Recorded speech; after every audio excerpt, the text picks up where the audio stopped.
Hey, I'm going to talk to you about how to use figurative language to create your setting. So let's look at some examples from Dark They Were and Golden-Eyed and from Through the Tunnel. So first, this is an example from Dark They Were and Golden-Eyed. I'm going to read this one here for you. At any moment, the Martian air might draw his soul from him as marrow comes from a white bone. That's an example of personification. It's a little bit of a simile mix in there too. But let me talk to you about personification. That's when you give an object human characteristics. It's a pretty good way to introduce a setting.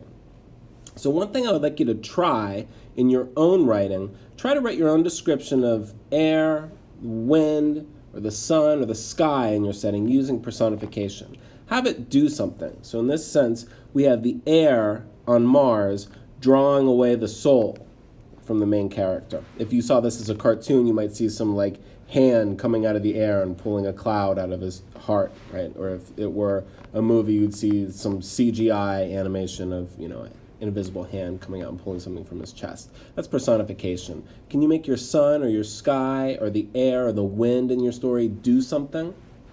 Try it out. All right. This is an example of a simile. They saw the old cities lost in their meadows, lying like children's delicate bones among the blowing lakes of grass. It's a little bit of a metaphor mixed in there too, but there's also a simile. They're like children's delicate bones, describing the cities and the buildings. Try to do that in yours. Can you write a simile that compares the buildings or the houses in your story to something else? Give it a shot whenever you're writing a description of your setting. Here's an example from Dark They Were and Golden-Eyed again. This is an example of imagery. Imagery is really when the author is using a ton of adjectives in a really interesting way to kind of paint a picture. They can appeal to different senses. In this case, the author is using the words cinnamon, wine, and harvested all as adjectives. Try to do something similar. Earth people left to the strangeness of Mars, the cinnamon dusts and wine airs to be baked like gingerbread shapes in Martian summers, put into harvested storage by Martian winters. So he's describing the setting again.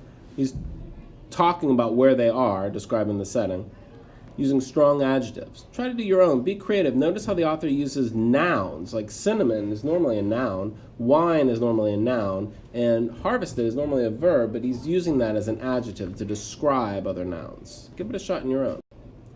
Here's an example from Through the Tunnel. She uses imagery quite often describing the setting, and so we have words like red, brown, bluish, green, white, rough, crisping, lapping, sharp, purple, darker blue, shallow, luminous, white, solid, heavy blue. You have to have a pretty good vocabulary for it. You want to get some good, strong words if you're going to use imagery. Try it out in your own. Really describe that setting. Use lots and lots of adjectives.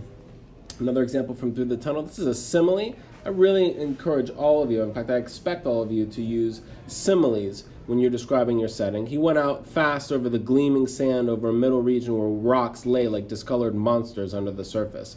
That's a great use of a simile. And notice how the rocks here are monsters. It gives the reader a sense of danger. Try on your own. Try to make a simile that really fits with the mood of the story. It creates a sense of danger. The author wanted us to feel how dangerous it was in that water. He's really risking his life in there, and the rocks are monsters. Try it in your own. Describe your setting. It might be a sense of danger that you're trying to create or something else.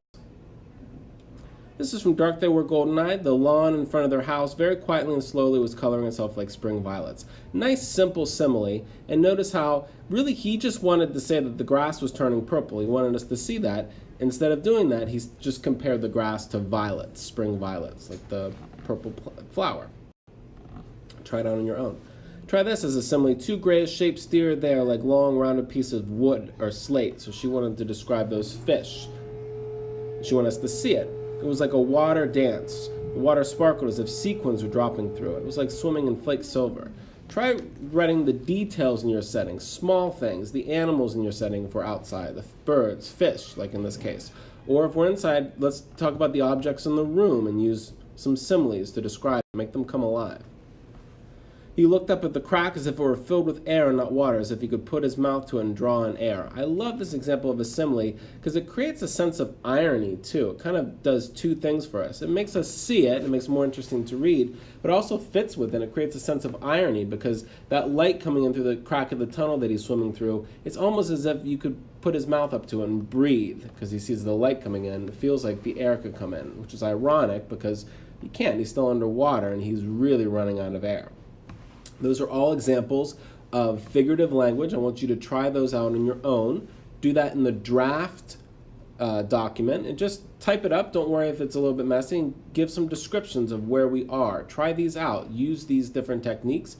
And of course, you can click through this slideshow, including this video linked into the slideshow that I used. So you can click through if you need a refresher, or you can, of course, watch this video again.